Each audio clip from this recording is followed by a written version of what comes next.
I'm Evelyn. And I'm Annabelle. And these are the 24 lessons we learned in 2024.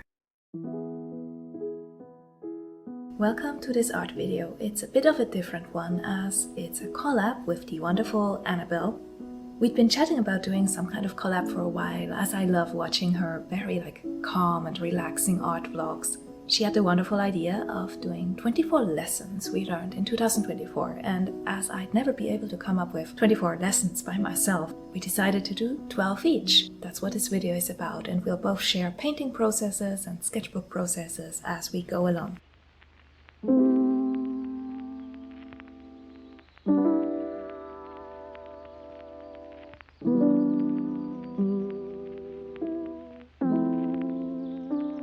Art supplies can be pricey, and there are some I really don't like to go with low quality options for, but I found very specific areas where cheap materials work perfectly fine for me.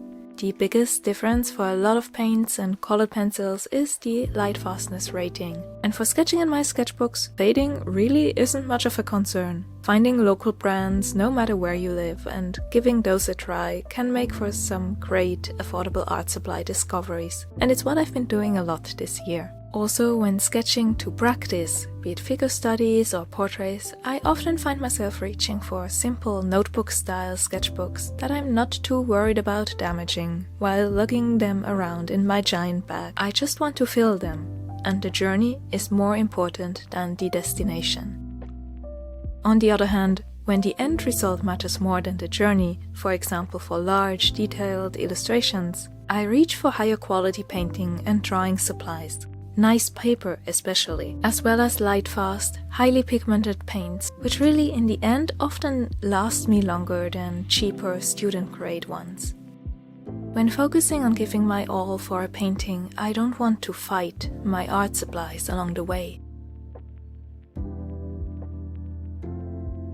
It's why on this trip to Seoul I finally gave in and got a large watercolor sketchbook to complement the pencil-focused one. I want these to be a collection, a library of ideas and explorations with me for a long time, so having a sturdy cover and paper I enjoy working on makes much more sense than for something short-term. Taking a step back and thinking about how long I plan on using a sketchbook can also help me a lot with that decision. If the goal is to finish one quickly to get into an art habit or for quick practice sketches, then a cheaper, less bulky sketchbook is probably a great choice, as you may move on to a new one in a few months, if not weeks. If you plan, like me in this particular case here, to have a sketchbook to take your time with to do slower, more elaborate studies in, well, realistically it will take me years to finish both of these, and I'm happy to invest more in something I'm using for such a long time, while filling cheaper books on the side with quick sketches.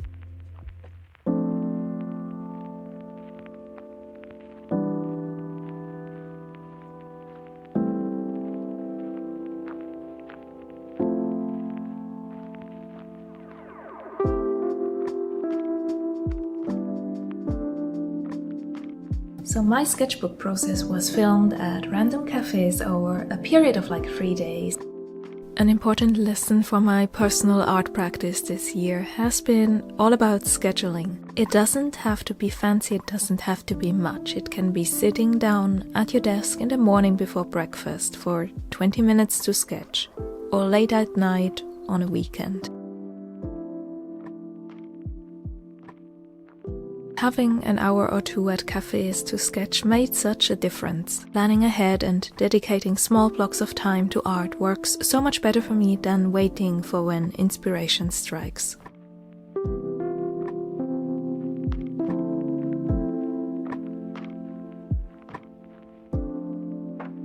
Getting back into a regular sketchbook practice has been a huge improvement to my art practice. It's just something about having them all in one place, or rather multiple one places, as I have way too many sketchbooks at this point. I feel like I could justify every single one that I own, but I don't want to.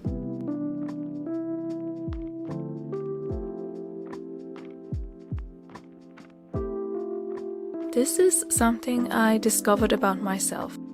I retain information about art skills so much better if I actually write them down. If I hear an art tip on a YouTube video, a friend recommends me a specific pigment, or I learn new elements of color theory from a book, actually writing those down in a notebook as if I were taking notes for a history or biology class makes such a difference. I still find myself flipping back through old notes about how color gamuts work or the painting techniques old masters used. And adding little doodles to those notes is of course natural for a visual subject like art.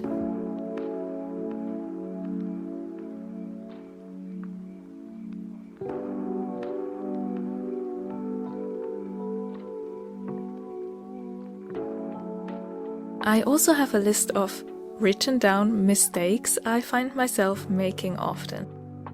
I noticed that when drawing portraits, no matter if from imagination or with references, I often make the nose too long, and then the mouth is placed too low in the face, giving a grim or drooping impression.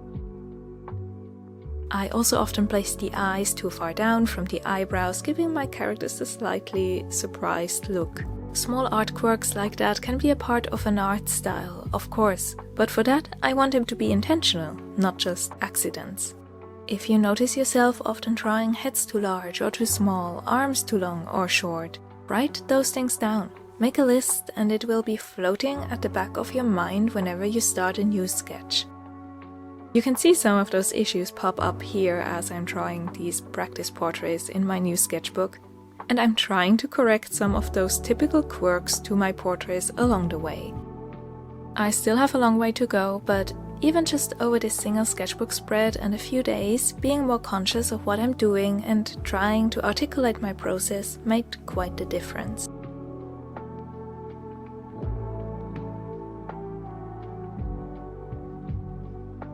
It's a terrible title, but the Dabble Method is what I did for my Dracula art scene and really most of my art projects.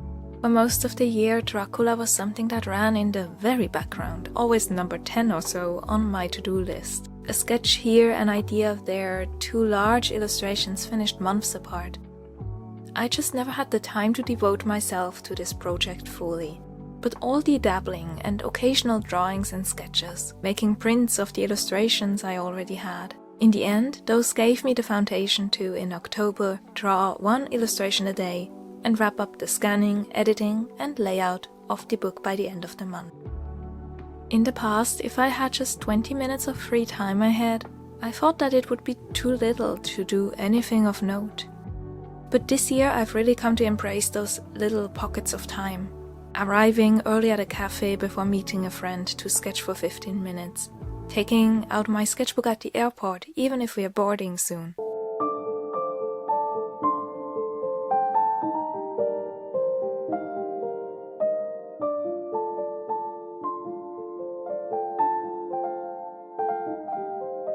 Those little drops of effort, no matter if for a single project or with a larger goal of just a more consistent art practice, really do slowly add up and are so much easier to come by than proper, uninterrupted art sessions. I don't want this to mean you have to use every free second of your life to draw. No, it's important to take breaks, to spend time doing other things. You don't actually need that much time, and there can be something very freeing about that.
As you can see here and also on Annabelle's video where she's painting a fantasy landscape, this collab is centered around video games we both feel inspired by. We were on our call intending to plan the 24 lessons and then got completely sidetracked chatting about anything else, including games we love. That's how the theme for this video came about, kind of a playful take on our usual art process video, but both focusing on our favorite video games, just to kind of ring out the year with something a bit less serious, something fun. Speaking for myself, drawing characters like this for studies, testing out my new sketchbook paper and some different mixed media techniques on them, well, it was so much more fun than just drawing random portraits.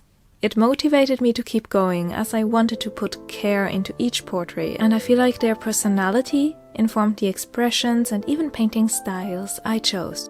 A somber, muted look for the portrait of Leliana from Dragon Age Origins, and, for this particular reference, Inquisition.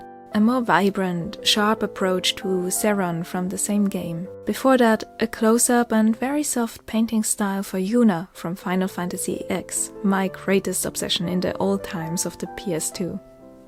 Kind of just adjusting the way I used the materials to fit the character I had in mind, and I feel like this emotional connection can bring something new to my art practice. Knowing more about who you're painting, be it a friend of yours, a character from books or movies, your own creation, a master study of a painting you feel deeply connected to, it can inspire different painting techniques, and it can make a painting exercise much more fun and personal.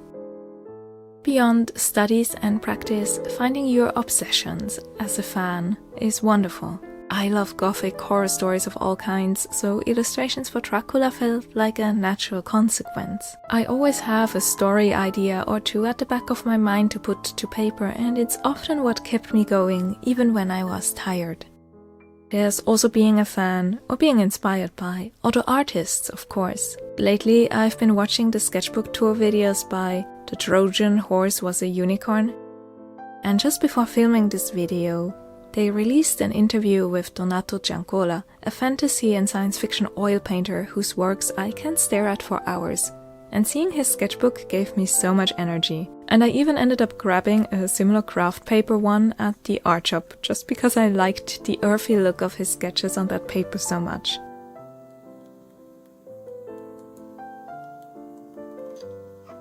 Be inspired by your surroundings, by artists both current and of the past, by plays and music and books, and let that enrich your art practice.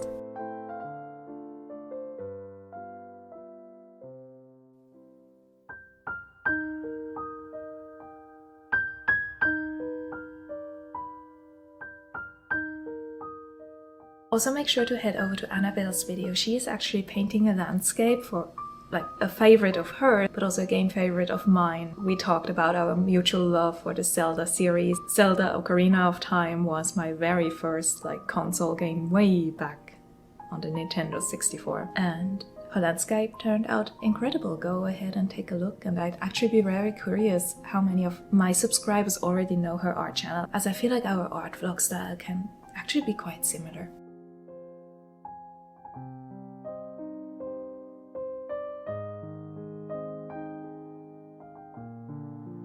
Watching my videos, you'd think I just sit down at my desk and immediately start drawing. But I'm actually a pretty terrible procrastinator, easily distracted by more urgent projects, and often bounce from one idea to the next. There might be elements to my work environment that might help you too. No room for my laptop, so I only have my tablet and drawing tools, and less room for distractions.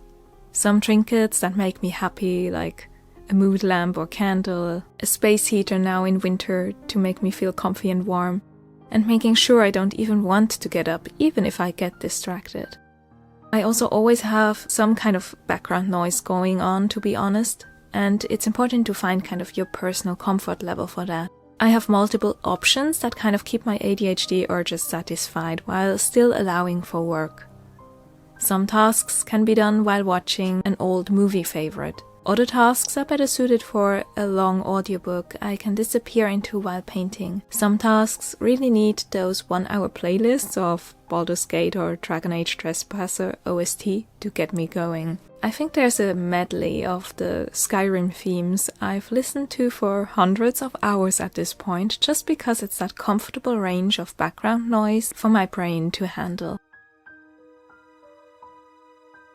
Experiment, find what works for you, and then have those playlists or audiobooks or shows ready so you don't spend time scrolling and procrastinating, making music playlists instead of actually painting.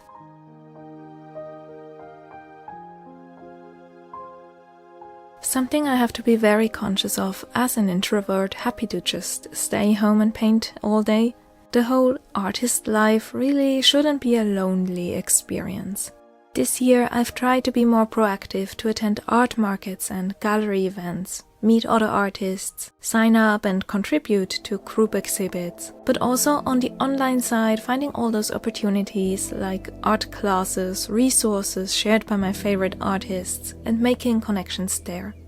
In a way, even this little collab video is a part of this, and looking back, I'd never come up with an ambitious idea like this for a video of my own. I hope to start a live drawing club or meet up in my area with some friends, as there are no live drawing classes on the entire island. I want to be more proactive when it comes to not only participating, but also organizing, as it really enriches my life and art practice.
One day I was going through my folder of finished paintings, or was it rearranging my website? Anyway, I remember seeing them all next to each other and, well, suddenly noticed how very intense all my color palettes are. Not only saturated, but kind of all over the place, often lacking balance. Taking a moment to put all your finished art of the year or more into a single folder or mood board, and to then zoom out and look at all of them together as tiny thumbnails, well, it can show some clear patterns that might be helpful for personal art direction. You might notice, like me, that your color palettes aren't always cohesive, or that you overdo contrast, or on the other hand, that all your art is very soft. That can be a conscious art style choice, and there's no need to change anything. But I found this to be a great way to give myself feedback, and I hope that in the new year I can learn more about gray tones and creating more subtle color palettes with that in mind.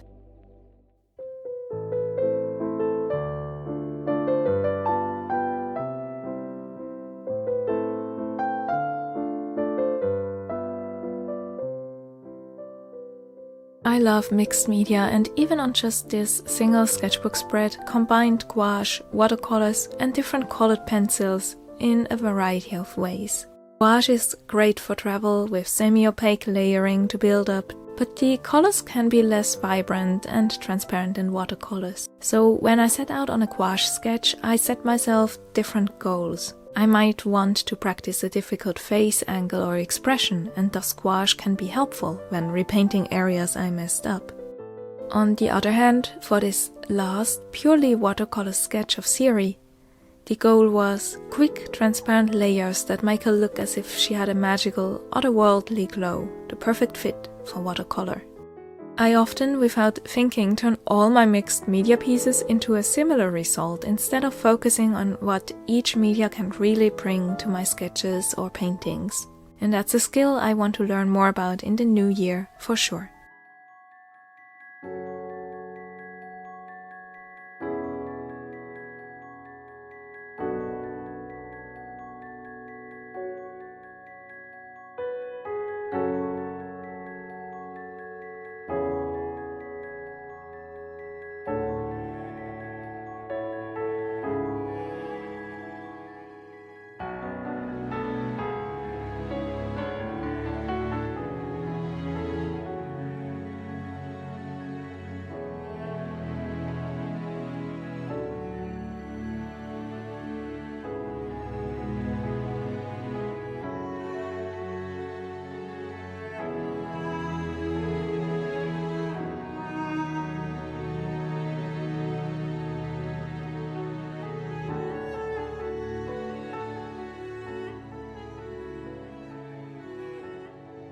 Funnily enough, Annabelle and I both mentioned masterpieces in our art lessons. And while I agree with her point as well, I found that every once in a while, nothing helps my art improvement as much as sitting down and giving a particular painting my all.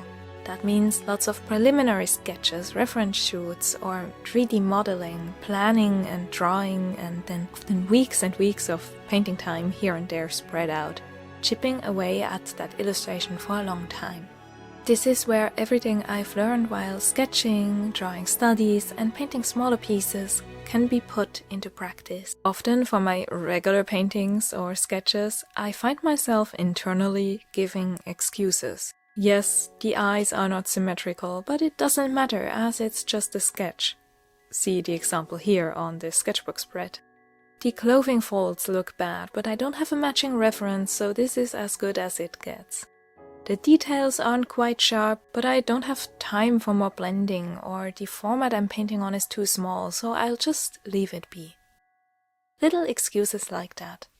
But then for these challenging masterpieces, I try to not give excuses and to just do each step to the best of my ability, and looking back, I never regret the time and effort that went into those statement pieces.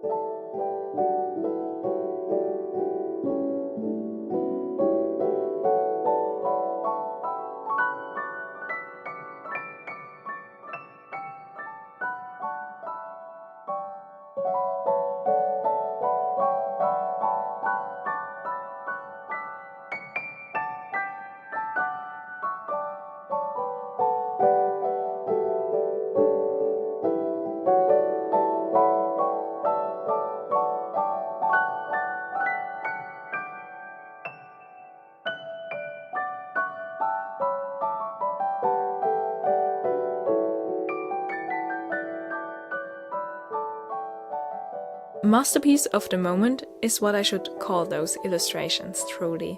I always know that even in a few months after practicing more or discovering a new technique, the next painting will be there, and it will probably look better. I can always try again, and the little experiments, the sketchbook pages with all their highs and lows, will add up to new knowledge and insight and a stabler hand. So I try to no longer worry so much when a painting goes wrong. I push through, finish that one, and always have a few ideas I'm excited about ready to go next, so that the dreaded post-painting art slump isn't too severe. Play around, doodle, sketch, study, and then try again.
have now finished this sketchbook spread here. It's just 5 small portraits, but I feel like I actually learned a lot from them and finally got back into watercolor portraits in particular.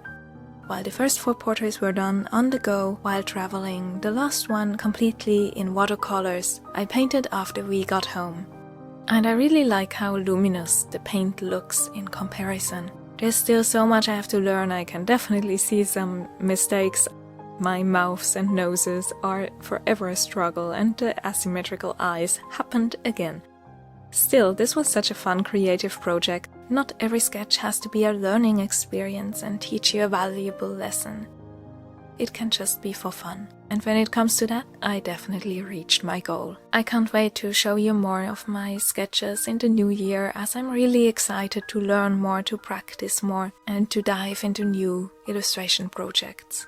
If you'd like to follow along, practice and sketch with me, I'd really appreciate if you subscribe, like this video, and of course, go and check out Annabelle's video, which, as the companion to this video, completes the 24 art lessons. Thank you so much for watching, and Happy New Year! I hope you have a great start to 2025.